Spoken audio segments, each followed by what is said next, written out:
अस्सलाम वालेकुम, आदाब। मैं हूं खलील फरहाद। आज के बुलेटिन की शुरुआत करते हैं और सबसे पहले नजर डालते हैं हेडलाइंस पर।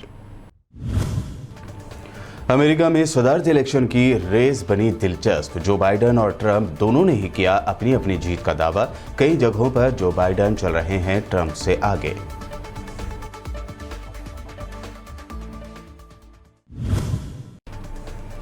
अमेरिका के सदारती इलेक्शन के फाइनल रिजल्ट के बाद हो सकता है वायलेंस। व्हाइट हाउस समेत अमेरिका भर में सिक्योरिटी सख्त, फेडरल एजेंसियां अलर्ट पर।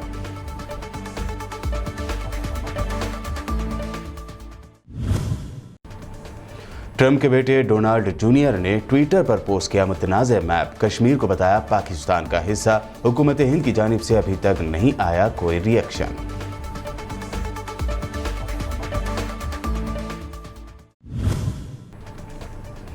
अर्नब गोस्वामी को इंटीरियर डिजाइनर को सुसाइड पर उकसाने के केस में मुंबई पुलिस ने किया गिरफ्तार। घर से उठा ली गई पुलिस। बीजेपी के टॉप लीडरों ने अर्नब की गिरफ्तारी पर जताई नाराजगी। बीजेपी लीडरों की अर्नब मामले में नाराजगी पर संजय राउत ने दिया जवाब। कहा, कानून कर रही है अपना काम। कांग्रेस ने कहा, बीजेपी लीडरों की बयानबाजी अफसोसनाक, कानून को करने दे अपना काम। और असदुद्दीन ओवैसी ने ट्विटर पर उन्हें मारने की धमकी वाली अखबार की कटिंग शेयर करते हुए कहा, हाथ पैर क्या जान ले लीजिए लेकिन सीमांचल छोड़कर कभी नहीं जाएगी MIM। अमेरिका में कुछ ही घंटों बाद पता चल जाएगा कि अगला प्रेसिडेंट ट्रंप होंगे या फिर जो बाइडन। ऐसे में दोनों सदारती उम्मीदवार अपनी अपनी जीत का दावा कर रहे हैं। डेमोक्रेटिक सदारती उम्मीदवार जो बाइडन ने जहां अमेरिकी अवाम से अपने खिताब में कहा कि वो फतह की जानिब बढ़ रहे हैं, वहीं अमेरिकी सदर डोनाल्ड ट्रंप ने भी अपनी जीत का ऐलान कर दिया है।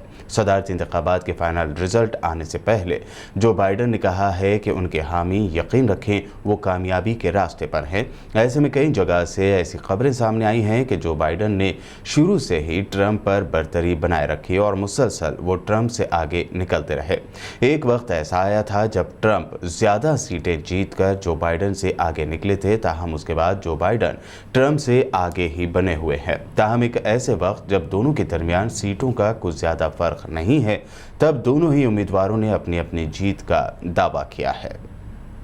अमेरिका में सदारती इलेक्शन के रिजल्ट जारी होने के बाद बड़े पैमाने पर अमेरिका भर में वायलेंस का अंदेशा जाहिर किया जा रहा है। जो बाइडन या डोनाल्ड ट्रंप के हक में ये रिजल्ट आए, माना जा रहा है कि तशद्दुद होने का ज़्यादा अंदेशा है। दोनों लीडरों के हामियों ने ऐलान किया है कि मंगल की रात से वोटों की गिनती के लिए वो वाशिंगटन में जमा होंगे। उधर अमेरिकी फेडरल एजेंसियां नताइज के बाद होने वाली बदअमनी को लेकर तैयारियां कर रही हैं। फेडरल अथॉरिटीज़ पूरे अमेरिका में वोटिंग और किसी भी तरह के खतरे की निगरानी कर रही है। इसी के लिए डिपार्टमेंट ऑफ होमलैंड सिक्योरिटी के साइबर सिक्योरिटी कंपोनेंट ने वाशिंगटन DC से कुछ ही दूरी पर ऑपरेशन सेंटर बनाया है। बता दें कि 2016 के इलेक्शन में हिलरी क्लिंटन को शिकस्त देकर इख्तिदार में ट्रंप आए थे। उसके बाद भी ट्रंप के खिलाफ पूरे अमेरिका में रैलियां निकाली गई थी और बड़े पैमाने पर वायलेंस भी हुआ था। I'm so sorry for your sheep.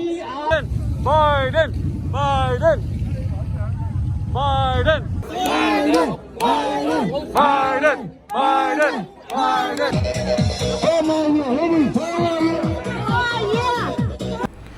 America की रियासत नेवाडा में फायरिंग के एक वाक़े में कम से कम 4 अफराद के हलाक होने की खबर है। ये वाक़या ऐसे वक्त पेश आया जब अमेरिकी हल्के सदारती इंतखाबात के नताइज जारी करने में मसरूफ़ हैं।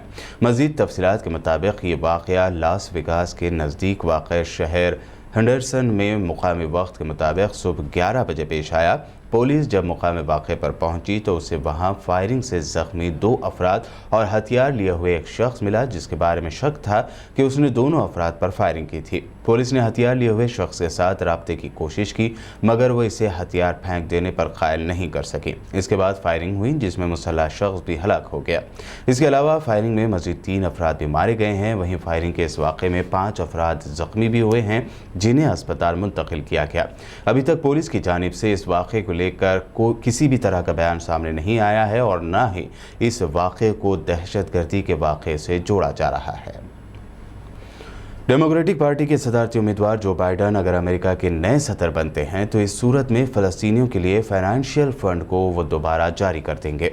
साथ ही वाशिंगटन में तंजीम आज़ादी फ़लस्तीन यानी PLO का ऑफिस भी दोबारा खोल दिया जाएगा। इस बात का ऐलान उनके साथ नायब सदारत के उम्मीदवार कमला हैरिस ने किया है।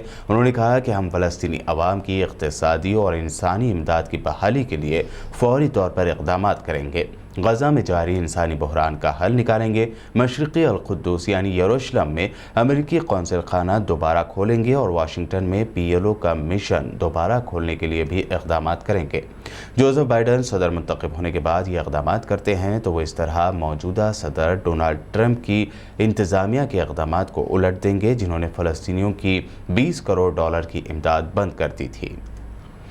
ईरान के सुप्रीम लीडर आयतुल्ला अली ख़ामनेई ने कहा है कि अमेरिका में होने वाले सदारती इंतखाबात के नताइज ख्वाह कुछ भी रहें, तेहरान की इसके बारे में पॉलिसी में कोई तब्दीली नहीं होगी। ख़ामनेई ने अमेरिका में सदारती इंतखाबात के लिए पोलिंग के मौके पर एक तकरीर में कहा कि अमेरिका के बारे में हमारी पॉलिसी वाज़ेह और तयशुदा है। यह अफराद के आने जाने से तब्दील नहीं होगी। अमेरिका में कौन सदर बनता है इससे हमारी सियासत पर कोई असर नहीं पड़ेगा।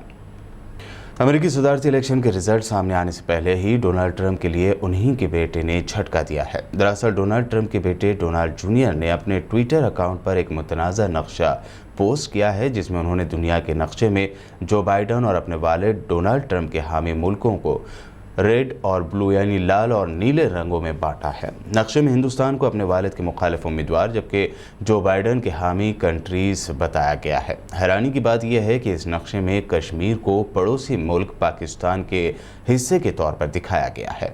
इस मैप में पाकिस्तान और रूस को डोनाल्ड ट्रंप का हामी मुल्क बताया गया है, जबकि हिंदुस्तान को जो बाइडन का हामी कंट्री। नक्शे में हिंदुस्तान के अलावा चीन, मैक्सिको और लाइबेरिया को भी जो बाइडन को हिमायत देने वाले मुल्क बताए गए हैं। PM नरेंद्र मोदी के खास दोस्त माने जाने वाले ट्रंप इससे पहले भी हिंदुस्तान को माहौल दुश्मन करार दे चुके हैं। अब उनके बेटे की जानिब से भारत के अटूट हिस्से कश्मीर को पाकिस्तान का हिस्सा बताए जाने पर अभी तक मोदी सरकार की जानिब से कोई रिएक्शन सामने नहीं आया है।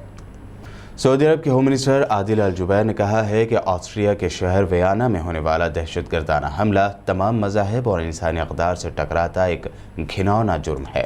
उन्होंने ट्विटर पर एक ट्वीट में मज़ीद कहा कि सऊदी अरब वियना में बेगुनाह लोगों को निशाना बनाने वाले दहशतगर्दी के जुर्म पर ऑस्ट्रिया के ग़म में उसके साथ है। उनका कहना था कि ये एक घिनौना जुर्म है, इसे तमाम मज़ाहिब और इंसानी अक़दार के मुनाफी तस्वुर किया जाता है।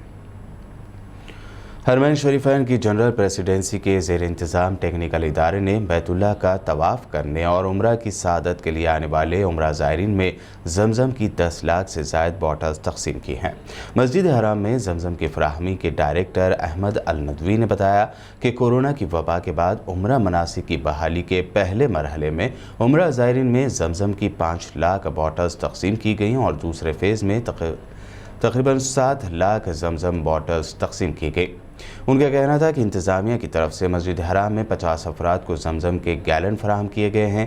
एक सवाल के जवाब में अल नदवी का कहना था कि मस्जिद हराम में नमाजियों और उम्रा ज़ायरीन की मदद के लिए 128 मुलाजमीन की निगरानी में 600 अफराद पर मुश्तमिल अमला काम कर रहा है। बुलेटिन की फर्स्ट पार्ट में आपने देखी दुनिया भर की अहम इंटरनेशनल न्यूज़। वक्त हुआ है एक ब्रेक का। ब्रेक के बाद सेकंड पार्ट में देखेंगे अहम नेशनल न्यूज़।